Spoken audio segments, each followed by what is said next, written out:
અને હવે કરીશું બુલેટિનની શરૂઆત સૌથી મહત્વના સમાચારની સાથે। ગાંધીનગર ખાતે ભાજપ પાર્લામેન્ટરી બોર્ડની બેઠક ચાલી રહી છે। પ્રદેશ ભાજપ અધ્યક્ષ અને કેન્દ્રીય મંત્રી સી.આર. પાટીલ આ બેઠકમાં હાજર રહ્યા છે, તો સંગઠન મહામંત્રી રત્નાકરજી અને પ્રદેશ મહામંત્રીઓ પણ હાજર રહ્યા છે। બંને વિધાનસભા બેઠકના પ્રભારી અને નિરીક્ષકો પણ આ બેઠકમાં હાજર રહ્યા છે।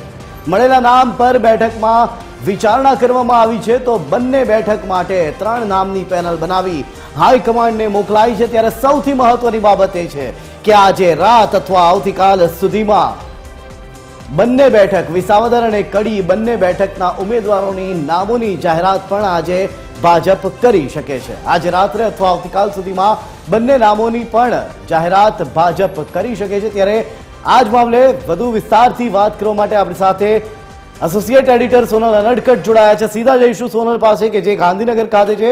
સોનલ, જણાવશો કે બેઠક ચાલી રહી છે, કયા મહત્વના મુદ્દાઓ રહેશે જેના ઉપર આજે ચર્ચા થઈ શકે છે, અને સૌથી મહત્વની બાબત વિસાવદર અને કડીના નામોની જાહેરાત આજે રાત્રે અથવા આવતીકાલ સુધીમાં થઈ શકે છે। સોનલ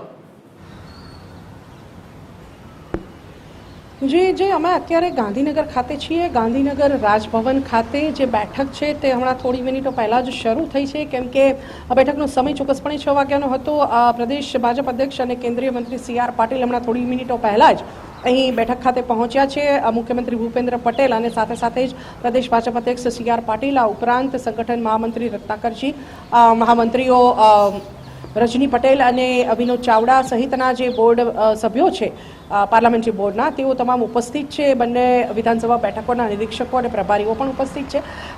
ગઈકાલે સેન્સ પ્રક્રિયા જે છે જે આ બંને બેઠકો પરની તે પૂર્ણ કરી દેવામાં આવી હતી ભાજપના નિરીક્ષકો તરફથી, અને ત્યારબાદ હવે આજે જે ફાઇનલ થયા છે નામો ગઈકાલની બેઠકો બાદ, તેના પર આજે નિરીક્ષકો છે તે આજની આ પાર્લામેન્ટરી બોર્ડની બેઠકમાં તે નામોનું લિસ્ટ જે ફાઇનલાઇઝ થયું છે તેમના તરફથી એ જે લિસ્ટ છે તે આજે પાર્લામેન્ટરી બોર્ડની સમક્ષ મૂકશે, અને આ જે નામો છે તેના પર ચર્ચા વિચારણા કરવામાં આવશે। મહત્વનું છે જય કે જે કડી બેઠક છે તે અનામત બેઠક છે, અને તેના માટે થઈને જે સૌથી વધુ દાવેદારો છે તેના નામ સામે આવી રહ્યા છે। આમ તો જે ભાજપ માટે હંમેશા એવું કહેવાતું હોય છે કે જે નામ ચર્ચામાં હોય છે તેમાંથી લગભગ કોઈ નામ સામે આવતું નથી, કોઈ અલગ જ નામ સામે આવીને ઊભું રહેતું હોય છે।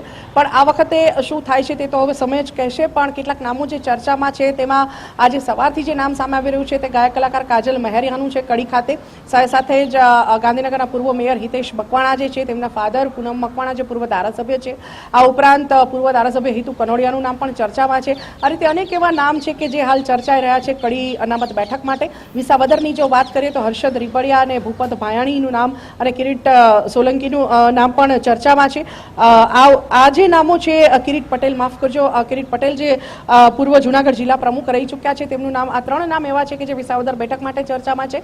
પણ જે નામો ચર્ચામાં છે તેના સંદર્ભે આજની બેઠકમાં ચર્ચા ચોક્કસપણે થઈ શકે છે, પણ ફાઇનલ મતું જે છે તે હાઈકમાન્ડ મારવાનું છે। હંમેશા ભાજપમાં આ શિરસ્તો રહ્યો છે, અને આજની આ બેઠકમાં 3 નામોની પેનલ બનાવી હાઈકમાન્ડને મોકલવામાં આવશે, અને ત્યારબાદ સંભવતઃ એવું કહી શકાય જઈ કે આવતીકાલ સુધીમાં જે નામોની છે તે જાહેરાત થઈ શકે છે। જી આભાર સોનલ સમગ્ર માહિતી આપવા બદલ।